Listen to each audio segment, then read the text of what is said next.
Hello, Professor. This is my reflection vlog, reflection video for the Module 5 skills demonstration. So answering question one, overall, how well did I convey the direct practice skills of empathy, authenticity, and verbal following? In my personal opinion, I think I did pretty good start, right, for a foundation um, of like kind of getting into this thing. I as mentioned before, like during introductions, I have a background in case management, so I kind of have to practice these skills, right, of empathy, authenticity, verbal following, reflection, introductions. I kind of do these on a daily basis with my clients that I have right now on my caseload.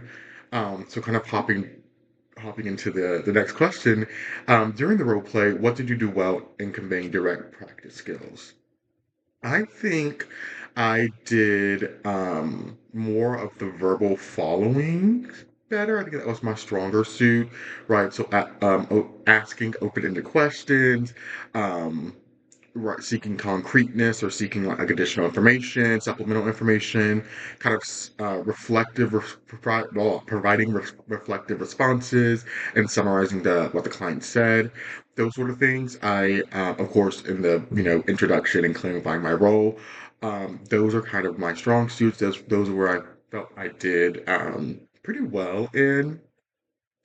The skills that I feel like I didn't do well in, or I could use more practice in, is discussing confidentiality and providing informed consent as well. I feel like those two are the biggest sections because typically, whenever I am in my role now, I don't really have to, I can reiterate it, but with confidentiality and limits or limits of confidentiality and informed consent, I typically don't really explain these roles or explain these in greater detail because my clients typically have gone through intake, they've seen a clinic-based case manager, they've seen a clinic-based prescriber for the medication, and then they're put on my caseload. So at this point, they've heard it 3 times, and they're just kind of like, yeah, I've heard, I've heard it.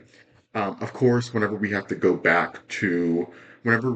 discuss things that may cover informed consent or, the limits of confidentiality, then I would, reiterate that and say, as you mentioned before, like when you first were enrolled in services, here are what the limits of confidentiality are, and so on and so forth.